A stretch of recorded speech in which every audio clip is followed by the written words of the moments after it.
Thank you, Mara and Rick.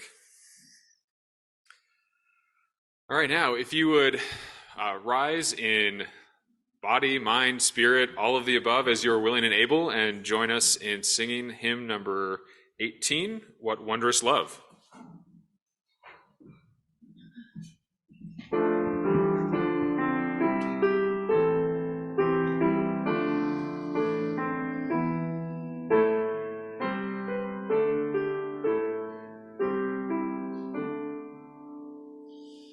What wondrous love is this, oh my soul, my soul?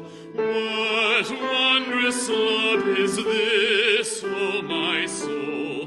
What wondrous love is this that brings my heart such bliss and takes away the pain of my soul, of my soul? And takes away the pain of my soul.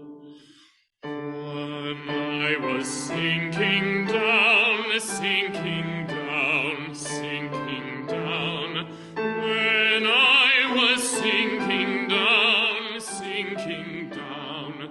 When I was sinking down beneath my sorrow's ground, friends to me gathered round, oh my soul, oh my soul. Friends to me gathered round, oh my soul. To love and to all friends I will sing, I will sing. To love and to all friends I will sing. To love and to all friends who pain and sorrow mend, with thanks unto the end I will sing, I will sing. With thanks unto the end I will sing.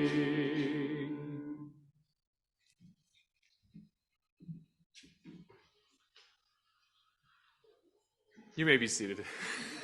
It's always a little questionable, especially for folks who don't have a paper order of service.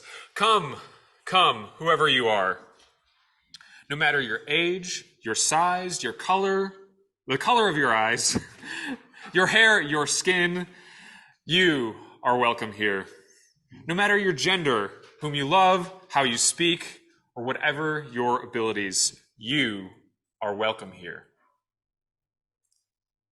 You are welcome here whether you come with laughter in your heart or tears in your eyes. You are welcome here. No matter what you have experienced in the past, no matter what awaits in your future, you are welcome here. Whether you believe in God all of the time, or some of the time, or none of the time, you are welcome here. This is a community of open minds, loving hearts, and willing hands. As we gather this morning, let us pause and acknowledge that the ground on which we gather is the ancestral and current homeland of the Shoshone, Paiute, Goshute, and Ute tribes. With humility for all the ways in which we have unwittingly participated in the harms perpetuated in the past and present, we seek now to learn a new way forward. We begin to partner, to ally, and to witness with our indigenous siblings and friends the bringing forth of a new sacred dream of community restored to fullness and world healed to a greater wholeness. Good morning. I'm Brian Deppink. I serve this congregation as Board of Trustee and your treasurer. My pronouns are he and him. Welcome to all gathered with us here in the sanctuary, and to those at home in our virtual experience. We extend an especially warm welcome to those who are here for the first time, second, or third time. We are so glad that you are here with us, and we look forward to getting to know you. A few announcements before we really get into what we're talking about today. We love this community. So I'm your treasurer. I'm going to talk about some money things today. This is just the first of several. We love this community through the gifts of our time, talent, and treasure. If you would like to deepen your journey with us, we invite you to consider joining one of our teams and committees. This isn't actually a money thing. This is a time and treasure or time and talent thing. We are currently seeking folks for our stewardship, welcoming, and pastoral care teams. Please see Reverend Laura or the committee chairs for these teams for more information. The flyer at the welcome table has contact information that is listed by team. And we have some RE announcements. Good morning, church. Good to be with you all this morning. My name is Rob Carlson. I serve as Director of Religious Exploration here at South Valley. And just a couple of announcements regarding our children and youth ministries. This morning, we have RE classes downstairs for elementary ages and middle school.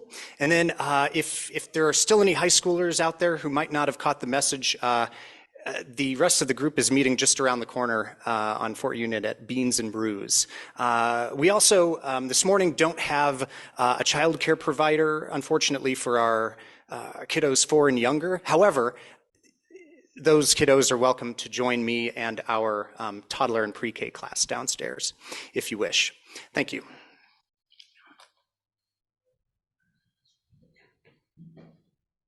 Thanks so much, Rob.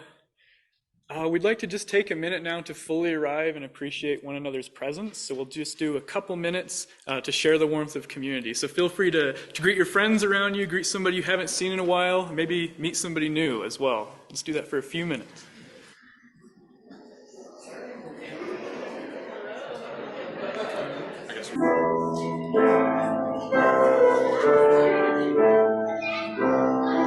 Is someone to invite?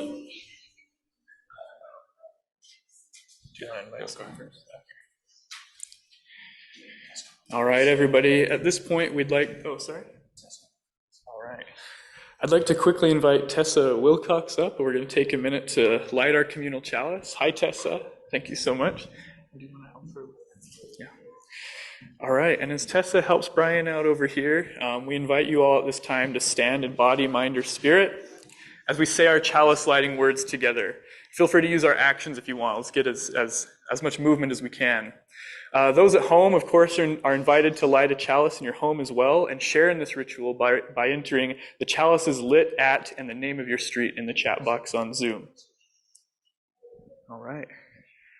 We light this chalice for the warmth of love, for the light of truth, and for the energy of action. All right.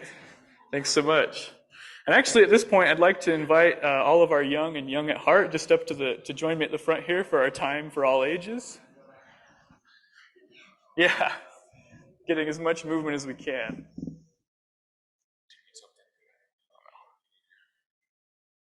All right.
You guys are weird.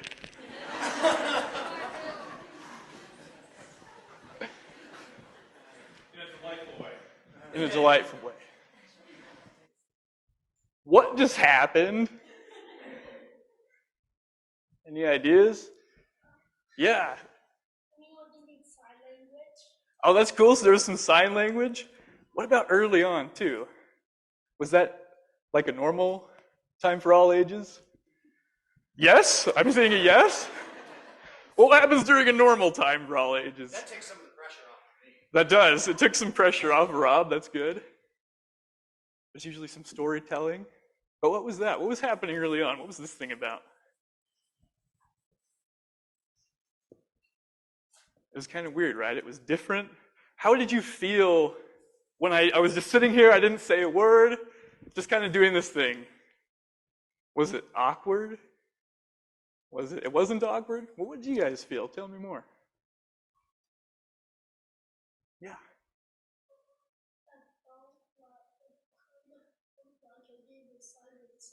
Oh, that's kind of cool.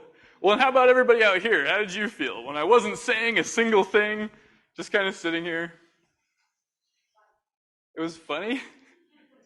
Oh, it was fun. All right, yeah. There's that transition between, is he just doing something, or is he wanting us to follow? And like, oh, cool, the kids are following. Oh, wait, you want us to follow? And then Nice. transition. All right. So yeah, that's good. That thing that we just did is what I kind of like to call my own personal theory of change. What is a theory of change? Any ideas what that is? Yeah.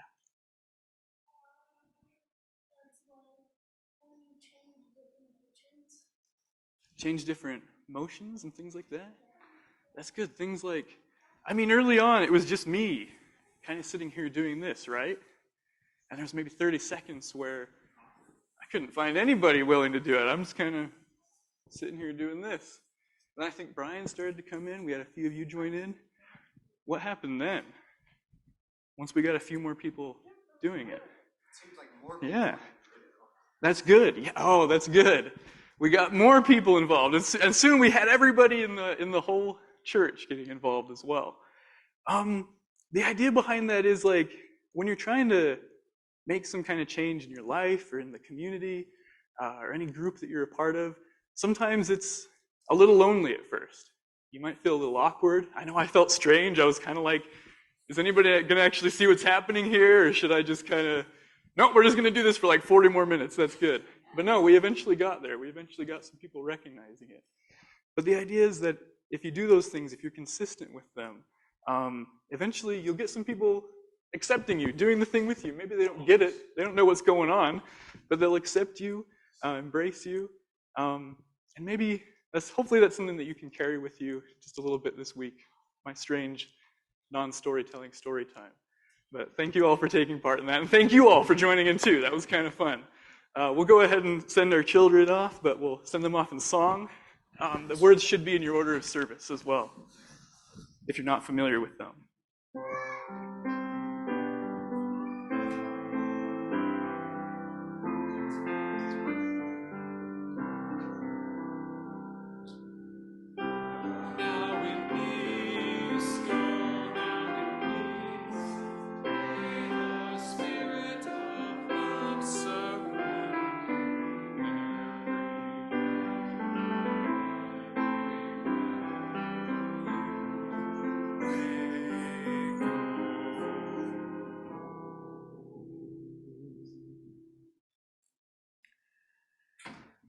I don't know about y'all, but I was just kind of worried at first that I was even doing it right. Like, did he want us to like do it with him, right? Or like repeat, and like we were all over the place, and that's totally fine in change, right? It's going to be a little messy. So really appreciated that, Zach. Got me out of my comfort zone of just listening. All right, so but what I do want to talk to you about today, and we have an iPad here for most of it because he's a millennial, whereas I'm like a very old millennial.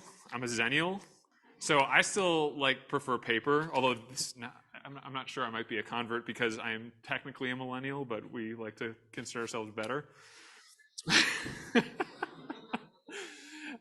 And so I'm going to talk to you a little bit about why I am here, why I give, and about our pledge campaign this year. Scott and Reverend Laura let us off last week, if you were here, gave us a lot of the groundwork, and we are going to be getting a little deeper.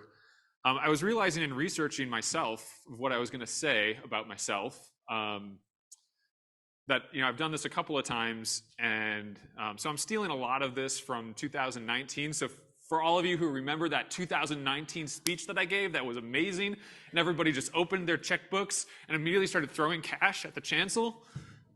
You guys don't remember that? Okay.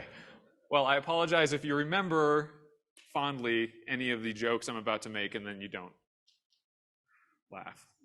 All right, so this was entitled back in 2019, Why Am I Here? Now it's sort of Why Am I Here, which is very related to why I give, right? I am here because my parents valued good sex. By which I mean they wanted me to have good, responsible, consensual, loving, knowledgeable, fulfilling sexual and non-sexual relationships. My parents chose Unitarian Universalism. I'd like to say it was in part because of our whole lives like programming. And I'll explain that in a second. Back in the 80s, it was called About Your Sexuality, which was really focused just on that part for teenagers. It had some really sweet film strips and slides from a carousel projector. It was pretty awesome. And at that time, I was 4 and my oldest sister was 8. So teen sex curriculum wasn't necessarily probably on the top of my parents' mind at that time. And today sorry, I kind of got this a little out of order. Today our OWL programming, for those who don't know, Our Whole Lives OWL, really does cover our whole lives, from kindergarten into adulthood, covering topics of all aspects of growing up and living life, and yes, definitely including age-appropriate, comprehensive sexuality. Of course, in reality, my parents weren't thinking about that. I just included that as a hook to get you all interested in what I was going to say, because, sex. They really sought a place that, of course, valued that, because it was a place that valued the real exchange of information and a lifetime of spiritual growth. The small UU church that raised me instilled in me the values that that have shaped the decisions that have defined my life. There is tremendous potential in giving young people information, discussing it in mature ways, and allowing them the freedom and responsibility to discern and act.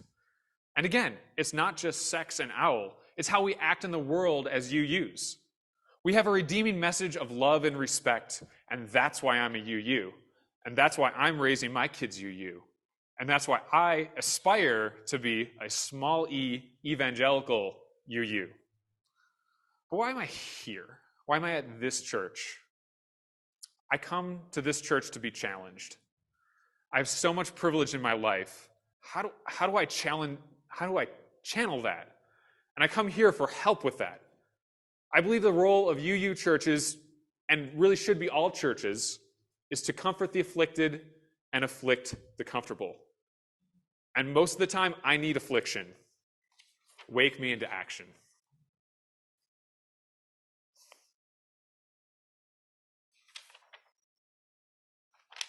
I feel like I'm missing out.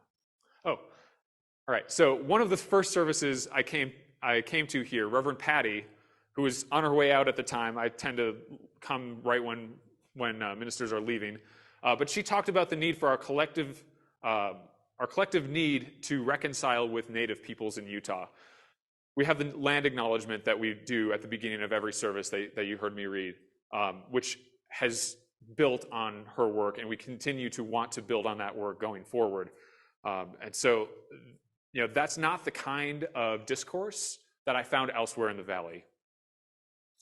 And in the rare times that I'm needing comfort, this church fills that role too, through the family hug of community, through the recentering of prayer, music, and meditation, and our placing of stones ritual for joys and sorrows. And I believe in radical inclusivity, which means including everyone, especially those who may not agree with me. And more to that point, I believe in a community which makes those who don't agree with me feel welcomed and not belittled for their beliefs.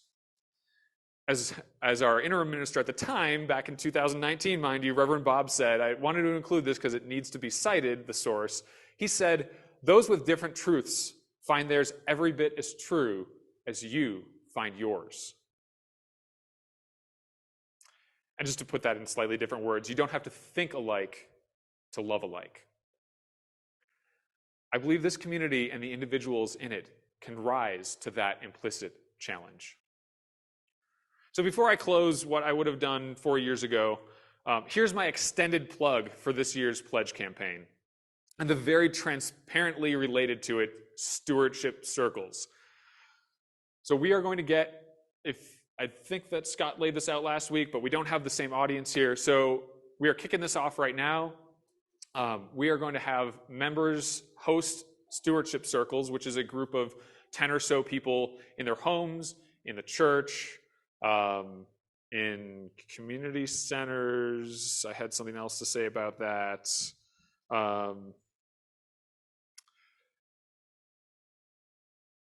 And we will be talking about the past, present, and future of our community. We're actually, the first one's going to be very soon on next Saturday. They have left the sanctuary at this point, but Jordan and Shawnee Roberts are going to be hosting one on Saturday the 11th. So I encourage everybody to sign up early and often. In fact, I'm going to make it really easy for you. Oh, here's my paper. Because Zach's going to come up here. And I don't know if everyone can see this from where you are, but here's a QR code. You guys are mostly familiar with QR codes. We do have paper orders of service, but we do encourage people to scan the QR code up at the front.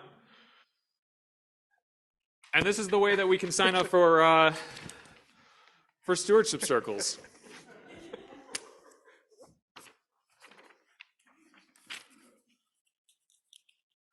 And because Zach is also a member of the board and has a fiduciary responsibility to this community, this is one of the ways in which he is contributing to the financial and long-term spiritual health of the community by being a walking billboard.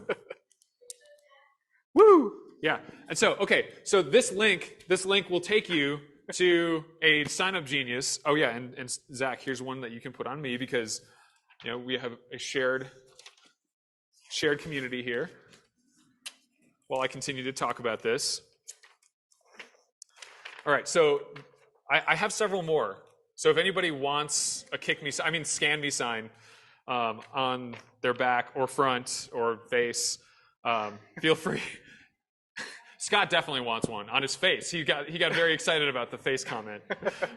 I think I have enough painter's tape here to accommodate Scott's face and yours. Anyway, all right, so these stewardship circles, we're talking about the past, present, and future of, we can think about what we want to do in the future while also grounding ourselves in our current and past situations that we've had in the community. And so those run through the end of the month. There's, like I said, Sign Up Genius, check it out, it's amazing. And so for those who, and we'll also be doing a Zoom circle for those who don't feel comfortable. Specifically for those who don't feel comfortable, we want to encourage everyone to join in the community in the way that fits them the best. And so we'll see what kind of response we get from people who want that avenue instead of gathering in person together. And so some of the highlights, so we have I don't know, I want to call it, I haven't gotten explicit permission yet to call it this, but this is our discussion guide. We have it written out. It is still in editing phase. So those of you who are hosting who are wondering what the heck we're going to be talking about and what you need to lead people through, it's coming very soon. But it is right here. I just printed it out because I like wasting paper and I'm a zennial and not a millennial. And so it'll be coming soon, and I wanted a prop for that. And so on here is, some of the things that I would just want to highlight So no one's really surprised about what we're doing, because we are actually, as we dream about what we want to do, we are going to ask you to make a pledge, right? And it's very important. We want to be very transparent about it. So we are asking for a 10% increase in pledging this year. So our target is $225,000, which is significantly more than we've asked for in the past. I think that Reverend Laura did an amazing job weaving together both what we want to accomplish as a community and the realities of just costs and all of these things that, to a certain extent, we've deferred for a long time. And we will talk a lot more about that, again, through our discussion guide at these circles. And it should be great, right? There's going to be food. There's going to be conversation with friends, new to us and old to us. And also, scan me. All right. I think that's... I feel like I should be asking for questions, but I'm not going to. You can come and talk to me after service if you have questions about it. Okay, so that's like an announcement in the middle of service, which is super painful. And now I need to find the last page of my... I know it's on the other side of one of these kick me signs. Uh-oh. Is it on the back of mine? No. Okay. Oh, here. No, that's not it.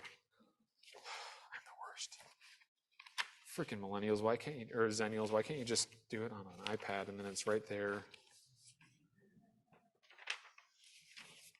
Really? I don't think so. I mean, I guess I could wing it, but I didn't actually plan on winging it, so...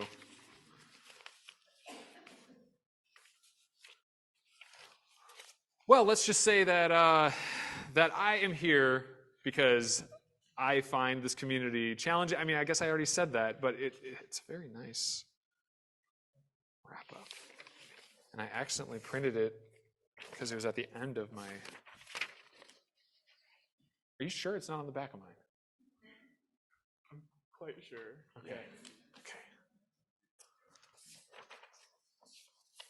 Here we go. Sorry, I'm deeply, deeply apologetic for the... we said that we were going to burn down the house, and I think that this is basically accomplishing that in a very embarrassing sort of way for me. Okay, well, we'll move on. So there's a rousing conclusion to my speech about why I'm here and why my parents loved sex and why you should love sex and why you should also open your checkbooks and your pledging books this March. And I really encourage you to get involved. We are also in the very near future wanting to expand our stewardship efforts. And again, we will talk more about that in the stewardship circles. And we love you. It was better in the words. Oh, then I have to keep talking. Yeah, right? No, I got it. I got it. I can talk. All right. Wait, is this one's mine, right? Be very generous like Santa Claus. Speaking of money, this community, our church, and its many ministries are only made possible by the gifts that you give of your time, talent, and your treasure. Many of you pledge monthly to support our work, and for this, we are grateful. Your gifts help ensure that we are able to live our values of love and justice in the world beyond our community. Part of our ministry at South Valley includes sharing our Sunday worship offering with a charitable organization that aligns with our principles and values. This month, we are sharing with the White Helmets, a humanitarian group which provides emergency services in war zones and during environmental disasters. Currently, the White Helmets are responding to the huge earthquake that hit Syria as they search for survivors and pull the dead from collapsed buildings to return them to their families. They urgently need support. Please give what you can to support this critical work. Please join me in reading our offertory words. They are printed in your order of service. We are this church. We are its hands, its heart, its voice. Together we share in the wealth of this community and sustain it with our gifts. We will now accept the offering. For those at home, you are invited to give using the link in the online order of service. I invite the ushers to come forward at this time.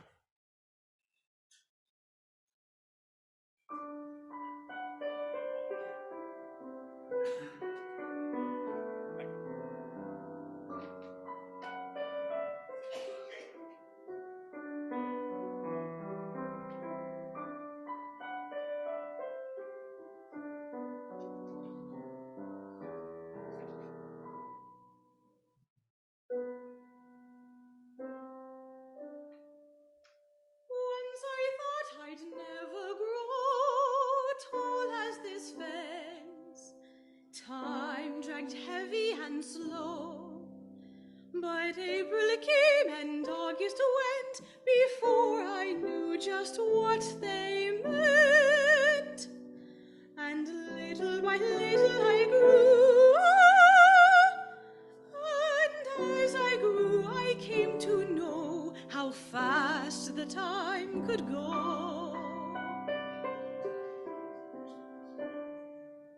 Once I thought I'd never go outside this fence. This space was plenty for me.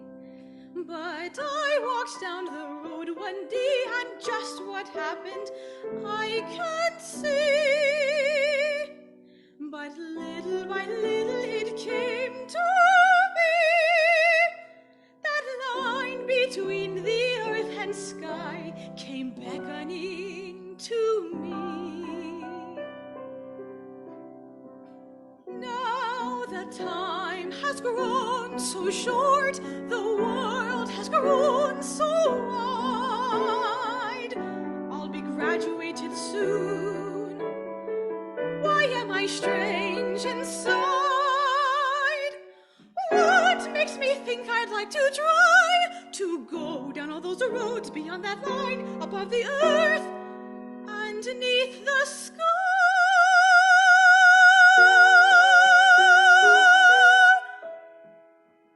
Tomorrow when I sit upon that graduation platform stand, I know my hand will shake when I reach out to take that paper with the ribbon band.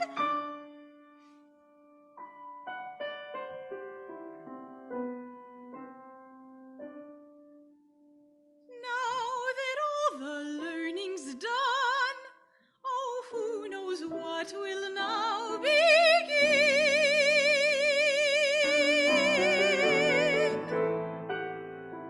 Oh, it's so strange.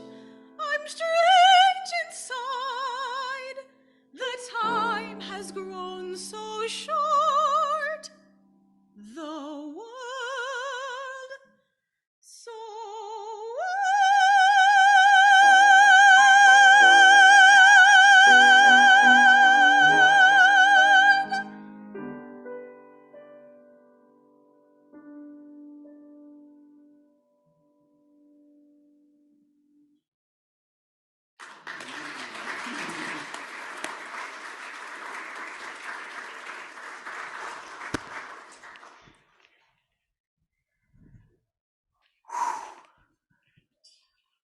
Wow.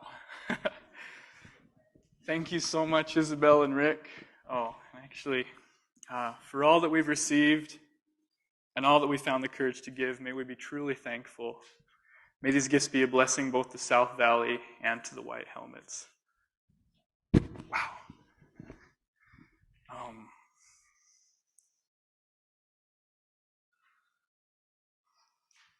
All right. Just kidding, I'm going to talk this time.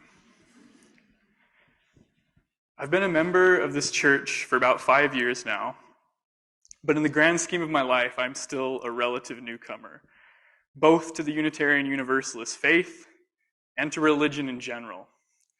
As some of you know, I did grow up just north of here in a community that was deeply religious, but my family was not. I saw a lot of good that could come from a faith community, but standing just outside of it, I could also see how it might cause harm too, even if inadvertently. I also just didn't believe a word of it, and not for lack of trying. In my teens, I went through a phase of searching through a variety of faith traditions, reasoning that if so many people, much of this country in fact, found something irreplaceable in their faith, the problem was probably me. I just wasn't looking hard enough. But after a few years of trying that, I just dropped that search entirely. Church, faith, God, religion, preachers, priests, reverends, whatever, it just wasn't for me. Long story short, obviously, I did find my way here, and I did sign up to help create worship services. A big part of that has always been the humanist teachings we often hear in these halls, which emphasize reason, science, and evidence over superstition. That resonated with me a lot. About a year ago, though, in a worship committee meeting with Reverend Laura, we were discussing some of these different faith traditions and their approaches. And I can't remember the exact context of that discussion, but I made a joke about the Unitarian Universalist Church being a non-profit organization. That's Prophet. Super original joke, I know, but it was just an offhand remark. Prophecy in my mind at the time was not a good word. Prophecy is the world of Delphi or Nostradamus. Maybe interesting allegorically, but not to be trusted by someone who's trying to have a scientific mind. Prophets and their prophecies were the realm of, at best, superstition, and at worst, outright and intentional fraud. I was so glad that we didn't have prophets. When I made my non-prophet joke, Reverend Laura kind of looked at me a little funny, and in a gentle, nudging way, let me know that I was wrong. While I mostly just remember the look, which was something like, she also said something like, "No, Zach, we definitely have prophets." And to be honest, it's a little bit embarrassing that I didn't know that.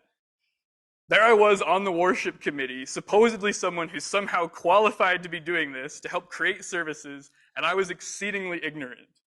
The claim of the importance of prophecy in the UU faith is not some new or hidden thing. It's literally the second bullet point in the 6 sources of our living tradition, which says we draw from words and deeds of prophetic people, which challenge us to confront powers and structures of evil with justice, compassion, and the transforming power of love. At the time I made that joke, I had been coming here regularly for something like 3 or 4 years. I had taken religious transition classes. I had read those 6 sources in several places and heard people speak about them multiple times in services. Not sure how that one slipped. If my goal was to prove to our then new minister that I was well versed in the UU faith and more than qualified to help lead services, totally nailed it. Seriously, if you're new here or you feel confused or maybe just like you don't know what's going on, never feel like that makes you stupid. Just talk to someone and ask. Personally, I'd be genuinely impressed if any of you could come across as more ignorant than I did in that moment. I think this example is in some ways a test of our "you are welcome here" statement at the beginning of services. Consider this my formal suggestion that we add to that. If you are the sharpest tool in the shed, or Zach, you are welcome here. So yeah, I felt a little bit stupid. But the cool thing about being absolutely wrong about something and recognizing it is that it frees you up to learn about things from a completely new perspective. I took some time to do just that, and today I wanted to share just 2 things with you that stood out to me while learning about the importance of prophecy in the Unitarian Universalist Church. Prophetic voices and being a community of prophecy. I first sought out what was meant when we talk about the importance of prophetic voices. Some of the curriculum from the UUA describes the resistant and transformative power of prophetic voices as the following. Prophetic voices speak out against the conventions of the era and are often marginalized or considered ahead of their time, with a strong vision for a better future. That doesn't sound so bad, right? In fact, upon reading that language not only rings to me as true, but more deeply it resonates as something that I feel like I've known on some level for my entire life. That kind of prophecy, far from being superstitious or harmful, seems instead to be invigorating, perhaps even liberating. In fact, those very prophetic voices are the kind of people we tend to invite to speak here at South Valley, or whose videos, music, or audio recordings we'll listen to. I'd also go so far as to say that we have quite a few of those prophetic voices here in our own community. We're very lucky to have them. Prophecy in this view isn't a power reserved for some kind of elect few, but it's something within each of us, something we can always be reaching for. It's a reflection of our highest selves. That view of prophetic voices was definitely a moving perspective to discover, but what really stood out to me was the second concept I learned about, what it means to be a community of prophecy. Rebecca Parker, a UU theologian and minister, had this to say about how we act as a community of prophecy. She says, "Our times ask us to exercise our capacity for prophetic witness. By prophetic witness, I mean our capacity to see what is happening, to say what is happening, and to act in accordance with what we know. Prophetic witness is the ability to name those places where we resist knowing what needs to be known." The witnessing part of this is probably all too easy, given the ubiquity of the pain and the trauma that surrounds us every day. Global imagery of events like the war in Ukraine, of girls being poisoned in Iranian schools as they cry for respect of women, life, and freedom, of the tremors that shake Turkey and Syria, and locally, of legislation that tells women that our government, largely run by men, knows how to better decide what happens to their bodies than they do. And more, we have politicians who believe that with the right laws, they can legislate our transgender community out of existence. Not to mention the ongoing violence against black and brown bodies, a degrading climate, and a gun culture that sees the murder of children as an inevitable and necessary cost of liberty. With this and more all around us, how could we not bear witness to the tragedy and trauma of our times?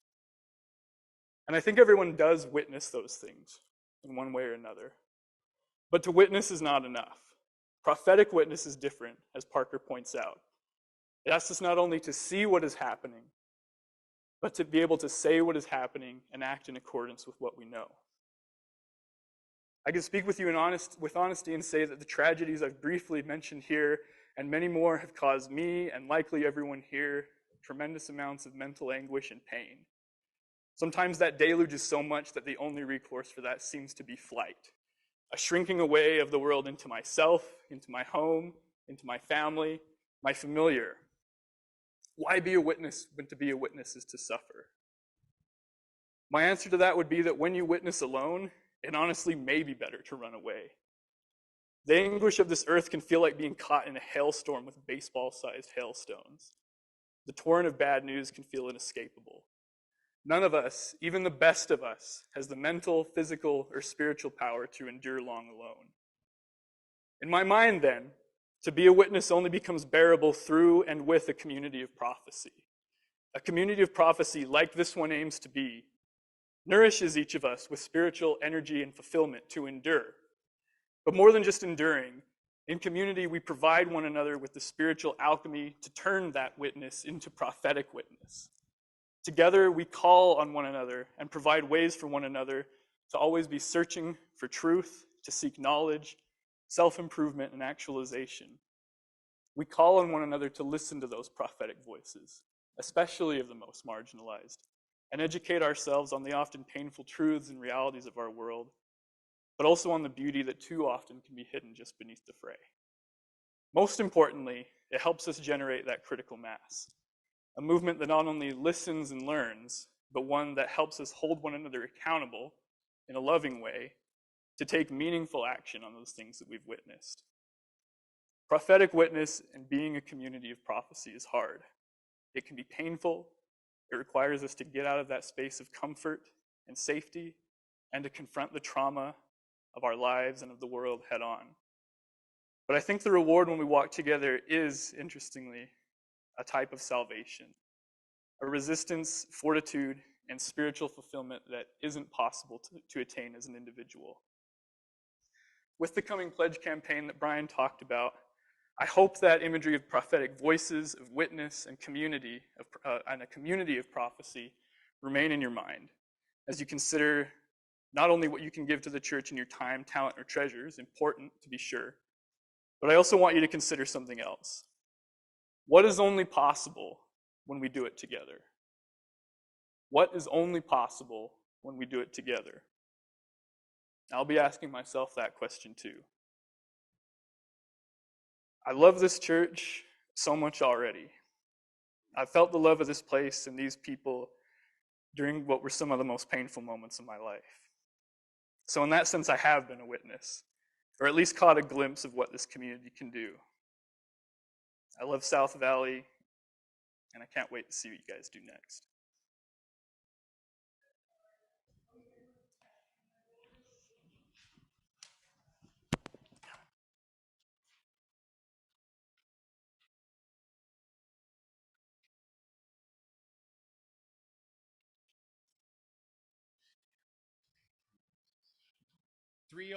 Let's sing.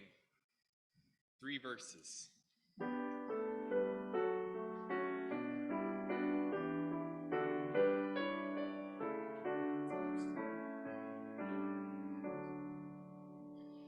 Touch the earth, reach the sky, walk on shores while spirits fly, over the ocean, over the land, our faith a quest to understand. Touch the earth, reach the sky, children ask the reasons why. In our lives the answers show, and by our love they learn and grow. Touch the earth, reach the sky, all are born and all shall die.